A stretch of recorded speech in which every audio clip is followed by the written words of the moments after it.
I was so struck by it, both because it was such a kind of captivating mystery, and I loved that aspect of it. It was different than what you might expect in a teen novel, but also just how much it connected with my own high school experiences.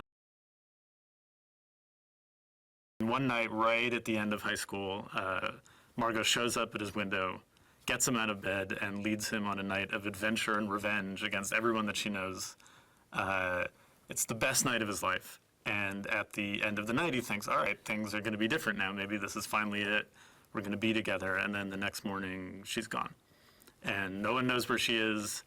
Everyone has their theories. No one really knows. And then at some point, Q begins to find little clues left for him by Margot. And he thinks if he can follow these clues and find her, maybe they can finally be together. And along the way, like his friends and Lacey, who used to be Margot's friend, and Angela, Radar's girlfriend, all kind of band together and go on this journey as a group.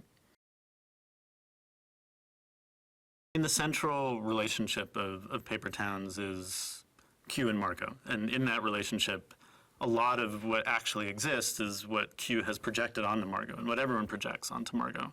That's certainly the central relationship. But what's fun about the film is that we get to find within all of the relationships in it that there's a thread of that theme throughout. So there's a way that Q perceives Ben and wants Ben to be different, and Ben wants Q to be different and have more fun, and people want Radar to open up more, and Radar thinks that his girlfriend Angela wants him to be a certain thing that in fact, like, maybe she doesn't want at all, and everyone thinks that Lacey is just a dumb popular girl, but she's eager to step outside of that. And as the movie progresses, that theme of the way we see each other and the way we actually are is kind of woven throughout, and it's a fun thing to kind of keep pushing against in the film.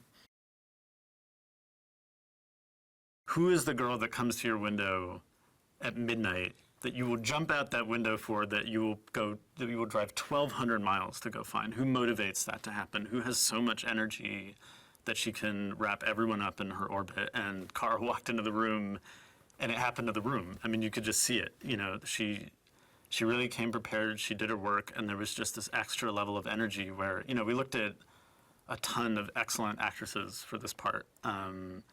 And there was something about when you were watching Cara where it didn't feel like acting. Like it really, really felt like she inhabited it, and she had that energy, and that she could motivate this entire film. She could be the kind of the linchpin for it. Something that was interesting about the whole movie is with the entire cast, we were all living in the same apartment building in Charlotte, North Carolina, and almost imperceptibly, everyone sort of just fell into their actual dynamic, and there was this sort of bleed through between set, and we were hanging out back at the apartments and on the weekend, and Cara was crazy and trying on outfits and running all over the place, and Halston, who plays Lacey, was a little bit the more responsible one, and Austin, who plays Ben, was getting into trouble and more hijinks, and Nat was kind of trying to hold the boys together, and Justice was very responsible and kept a little quieter, and everyone really, really fell into their parts. It was this kind of magical thing.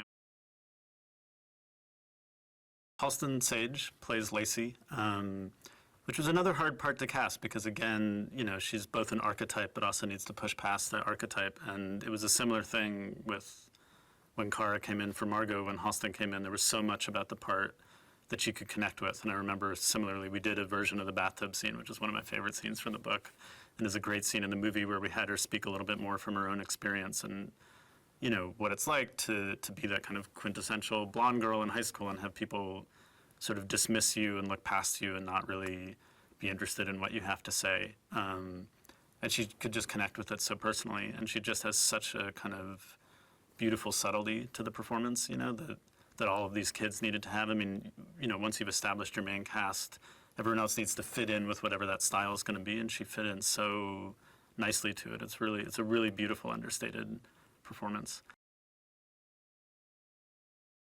There's a lot that I'm excited about. The gas station was particularly fun to film. That was something from the very first moment I read the book, that gas station sequence, I was like, oh, I want to film that. That is going to be really good, and it lived up to that entirely on set. It was really fun for everyone involved. There was a lot of running around and coordination, and it was a fun kind of marriage of some of our more intricate camera work with also some of the more fun performances in the film. A lot of the stuff on their night out, the scene in the SunTrust building, I think has some lovely performances from Nat and Cara. I loved all of it. It was just one of those sets where sometimes you get lucky, and our cast was just amazing, and they were great to work with, and everyone was fighting towards the exact same thing and wanted it to be great, and it felt really right.